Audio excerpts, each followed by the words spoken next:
Time now for the ridiculous, and tonight we're talking about, well, I'm just going to say it, covfefe.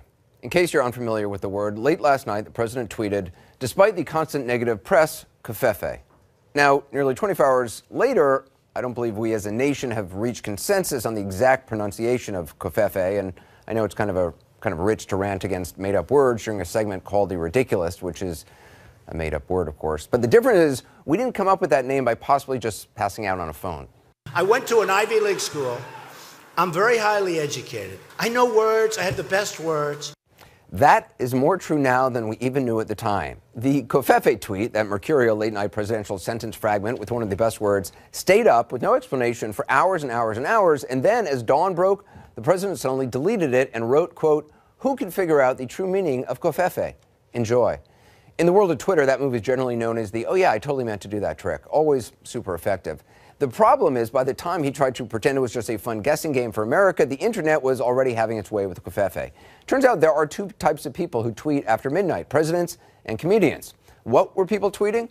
Well, there was a lot of ask your doctor if covfefe is right for you, and don't talk to me until I've had my covfefe, plus some other highlights. One was, it's 5:50 a.m. and his tweet is gone.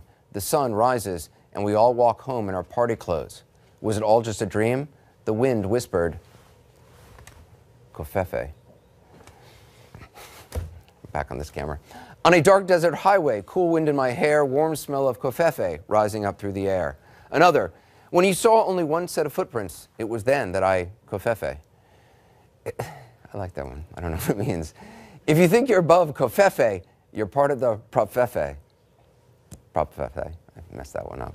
A bunch of people also joked that Sean Spicer would say the tweet spoke for itself, which was actually not that far off. This is from today's press briefing, which was not only off camera, but also often in an alternate reality.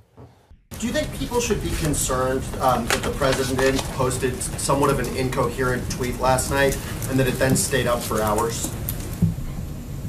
No. Why did it stay up so long? Is no one watching this? No, I think the president and a small group of people know exactly what he meant. Blake. What does covfefe? Blake. What does it mean? Blake. What is covfefe? What is covfefe? Hey, do you all remember when Dan Quayle was publicly shamed coast to coast because he didn't know how to spell potato?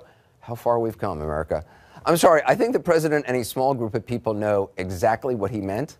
Come on. Don't covfefe on the nation's leg and tell us it's raining.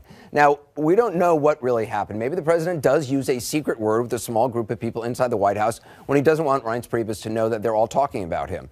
Maybe he was writing a tweet complaining about his press coverage again, and then he got distracted because he heard his name on television, and then he fell asleep. There's a lot we don't know, but the president does. I know words. I have the best words. But there's no better word than stupid. Right? There is none. There is none.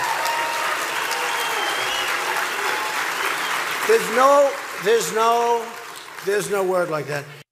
Now, I got to argue with the president on that one. Maybe there used to be no better word than stupid, but not now.